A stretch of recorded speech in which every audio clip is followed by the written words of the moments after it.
Hello to a wonderful homeopathic community and welcome. This is Shilpa Boraskar, and as many of you know, we are celebrating a very special milestone this year.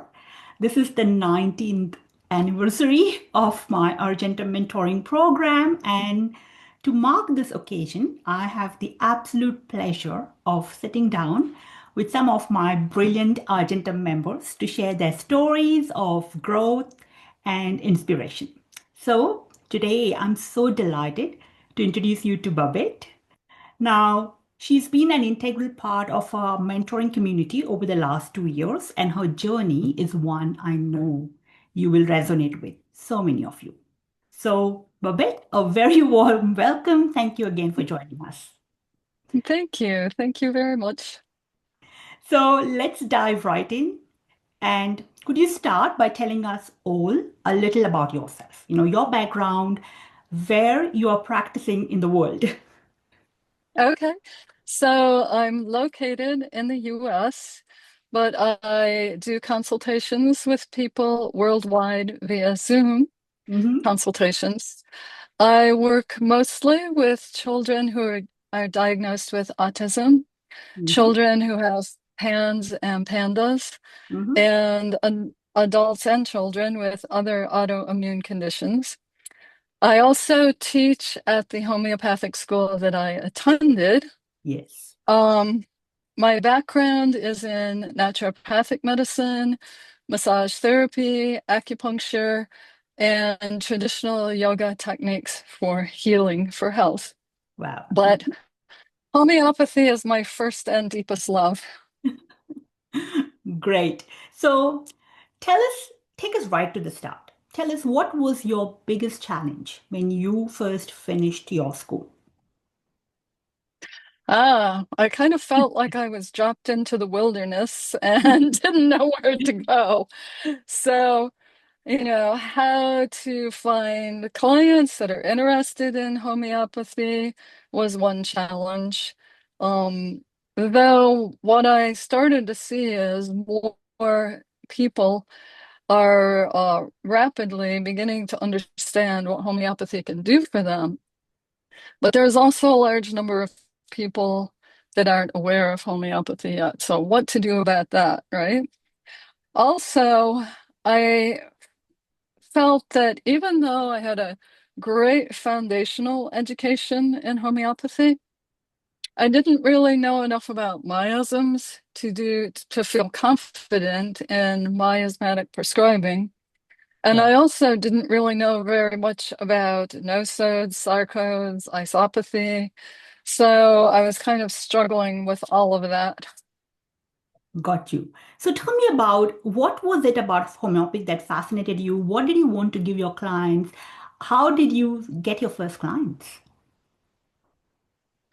Well, I learned what I did mostly was network with people, with colleagues and teachers who had experience, who Yeah. had successful practices and creative ideas. And that's how I came to Argentum, in fact. Okay. And, and then I started to learn also how to educate people, not only about homeopathy per se, but how to just become aware of their bodies and their minds and their emotions and their symptoms.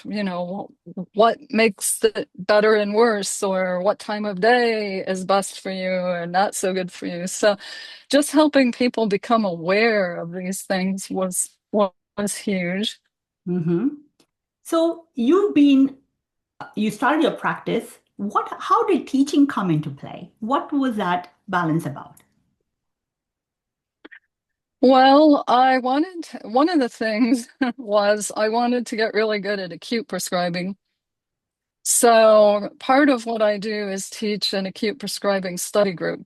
Okay. And that's really useful, in terms of the stages template as well, because if somebody comes in with an acute condition or they simply come in with a condition that they want fixed and know virtually nothing about homeopathy, it's good to know, what remedies will help them right now, Yeah. you know. so that they can experience what homeopathy can do for them, the power of homeopathy.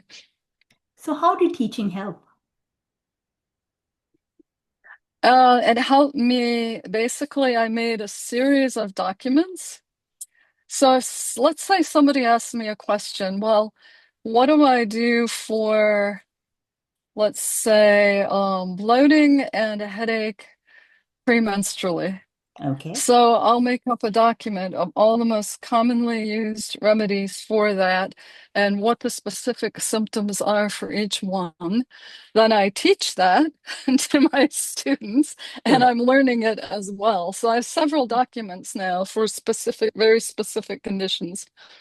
Got you. That's amazing because teaching is learning multiplied by five. That's what I always, I've always loved teaching and I always had those two things going Yeah. together. So I can completely resonate with what you're doing. So was it planned? Were you always wanted to, combine the teaching part as well as the clinical part of you? How did it Not at happen? all. Especially don't like speaking in front of groups of people, so it was not planned at all. No, the director of the school just asked me one day, "Would you like to work for the school?" So I also correct quizzes and homeworks and cases and stuff like that.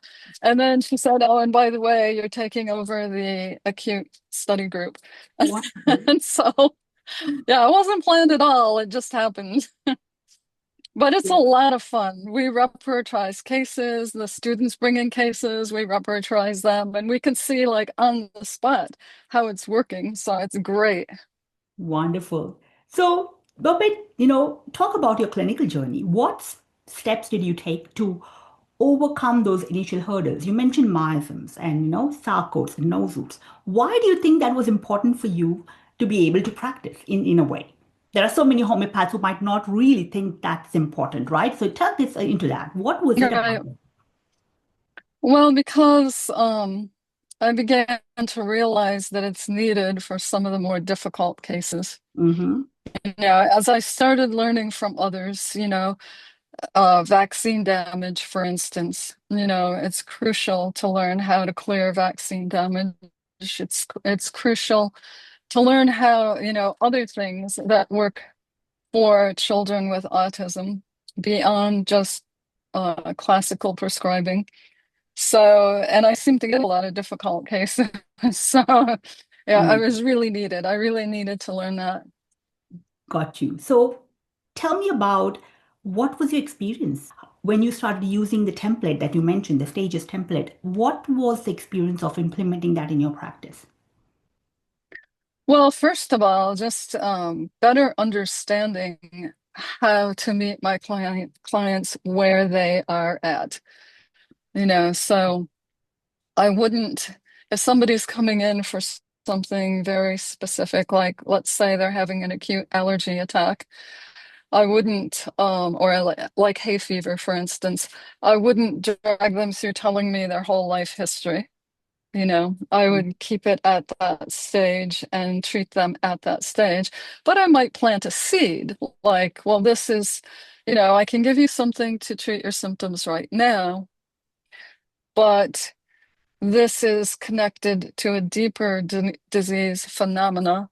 Mm-hmm. So if you want to get to the root of the problem so you don't keep having these allergy attacks, then we can do a longer chronic consultation when you're ready. So I might plant a seed like that. And that's very useful in starting a practice. Wonderful. And So, also, there's another thing that's extremely useful, and that is learning what reference materials go with each stage that a client is presenting at and what analysis strategies to use for each stage a client is presenting at. Hugely useful, which has saved me a lot of time and a lot of frustration. So I'm very grateful for that. wow. So tell me about that. Give me an example. Anything that comes at top of your head so, members will understand how do you use that in practice? Well, for instance, well, as I was saying, if somebody comes in with a very acute or an immediate situation, I need to know what remedies are the common remedies that might treat that instead of trying to spend a lot of time repertorizing and looking at the wrong books. And, I need to have something I can give them right then and there. Got But you. I also have to recognize when it's important to use, like, Kent and the complete repertory for a case where they want to talk about their emotions and want to show me their personality, and then I know what to look at. Or if they want to go even deeper, let's say, then I can look at Shankaran's work or um, even Bonninghausen, and how to use Bonninghausen for acutes and how to use Bonninghausen for chronics. That's important. So Absolutely. yeah. That's amazing, Babette. So, how has your practice evolved, say, over, when did you start practicing? I started practicing 3 years ago. 3 years ago. Wow. So, tell us, how has it evolved in the first year, and then when we met you in Argentum 2 years, for the last 2 years, what's changed? Well, a whole lot has changed. For one thing, I've become a whole lot more confident. Now I can take a case, I can analyze the case, I can make a plan, a flexible plan. So I know, if the first remedy or remedies that I give don't work as I hoped, then I know where I'm going to go next, and I know it's based on all solid experience of other people, so I feel very strong and powerful in that. So yeah, it's evolved hugely. So, Babette, one of the things I really love about you is the type of questions you ask, and they actually helps the whole group as a whole. So, talk about, what's the difference between what you learn in school and what you learn through practice and, around the miasm part. What's the difference? While in school, we just sort of touch on the major miasms. We don't really go into huge depth about them. We don't go into latent miasms, for instance, how genetic influences can present themselves in a client. We don't study that. So learning that was crucial for me. For instance, well, this isn't so latent, but children with ticks oftentimes carcinosin is a good remedy for children with ticks and Absolutely. other behavioral problems. So that I wouldn't have known just from my basic training. Got I you. had to dig deeper for that information. Yeah, Wonderful. So, what I'm understanding is your clients will come to you with an acute. And based on your acute understanding and also the work and the research and the study group that you run, you have got pools of remedies specific for certain acute conditions which work for you to give that kickstart. Give that first prescription, get that therapeutic in, give that acute prescription, and then the patient will come next once they've got some sort of an aha, some sort of a relief. And that's the time when you go and start working at a deeper level with them and based on how they absolutely. got you. And Yeah, that's when the miasms come to. absolutely. Yeah, exactly. Yeah, go on. Sometimes a person will come in for something that they think is an acute, but it's obviously a more, like quite blatantly, obviously a more chronic condition. And then I'll just say, okay, I'll give you something now, but we really need to make an appointment for a chronic That chronic. consultation if Yes, you want to absolutely. address this. So it kind of depends on how they're coming in. So that's wonderful. What is the experience of the patients and the way they perceive you and your clinic since you started doing this?